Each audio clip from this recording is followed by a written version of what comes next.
In the last segment, we looked at using hierarchical clustering to find latent structure in a set of examples.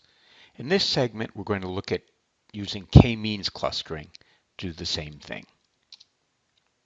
K-means clustering, as always, we start with the set of points. I'll call it X. But unlike hierarchical clustering, we also start with K. That is to say, we start with knowing how many clusters we want to get. The goal then is to partition X into K clusters so that we approximately minimize this objective function. Why approximately? Because finding an actual optimal solution to this is computationally prohibitive, so instead we use a greedy algorithm. The objective function might look a little complicated, but it really isn't. Think of it as two nested loops. In the outer loop, we iterate over the k clusters. So C goes from 1 to k. And then in the inner loop, we look at each point in each cluster C. And then what we're trying to minimize is the sum of the squares of the values of those points X minus the mean of the cluster C. This is essentially the distance from each point X to what's called the centroid of the cluster. We've done something very similar earlier in the course. Whenever we've looked at optimization, we've often looked at minimizing the sum of the mean square differences. Now let's look at the k-means algorithm. It's really quite simple. We begin by randomly choosing k examples as centroids. We then create k clusters by assigning each example to the closest centroid. We then compute k new centroids by averaging the examples in each cluster. And we do this until the centroids don't change. It could hardly be simpler. Let's look at an example. So I'm starting here with a collection of points. And the first thing I have to do is choose k. And if you look at these points, you won't be shocked to think maybe 4 is a good number for k. So we'll take 4 initial centroids, chosen at random, and here's where they fall. The starburst represent the centroids, so there's a green one, a blue one, a red one, and a yellow one. We then assign each of these points to the nearest centroid. So now we have a collection of green points, a collection of blue points, a very small collection of red points, and a larger collection of yellow points. We then recompute the centroids. As you might imagine, the yellow is going to move in that direction, the blue in that direction. Sure enough, they do. We have our new centroids. We then reassign the points to the appropriate clusters. Do it again. Once again, the centroids move. We reassign the points. So for example, this point has now become green. Compute new centroids. Reassign points. So now this one has become green too. Compute new centroids. Reassign points. But when we do it, nothing actually moves.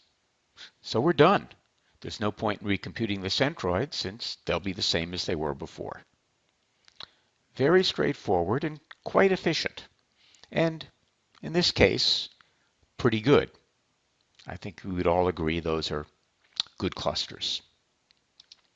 There are some issues with k-means we need to think about. First of all, the final result can depend upon the initial centroids. It is a greedy algorithm, and if we choose our initial centroids poorly, and we are choosing them at random, there's a chance that we'll find a local optima that is not actually very good. The other issue is we have to choose k. If we choose a silly k, we can get a very bad result. So for example, if I chose k equals 5, who knows what kind of clustering we'd get, but it's probably not going to be something very simple. Fortunately, There are good ways to deal with these problems. So first of all, let's look at choosing K. One can begin with a priori knowledge about the application domain. For example, if one is clustering bacteria, one might start by saying, we know that there are actually 5 different kinds of bacteria, so let's set K equal to 5. If we're clustering people, we might say, well, we happen to know there are only 2 kinds of people in the world, those who can program and those who can't. So we might set K equal to 2. A somewhat more principled way is to search for a good K by trying different values of K and evaluating the quality of the results. And I'll talk about what I mean by quality of results in a minute or two. This is a sensible way to go, but again, you need some knowledge of the application to start with, because you've got to at least search for K in some reasonable region. We're not going to look at K ranging from 1 to 1,000,000, for example. How about choosing the centroids?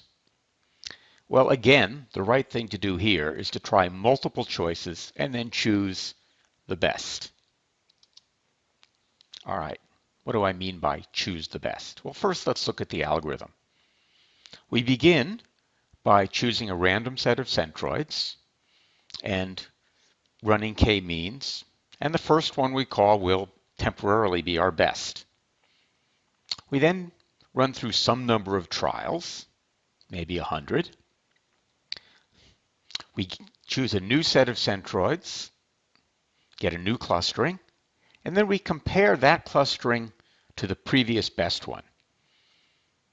If the badness of C is less than the badness of best, i.e.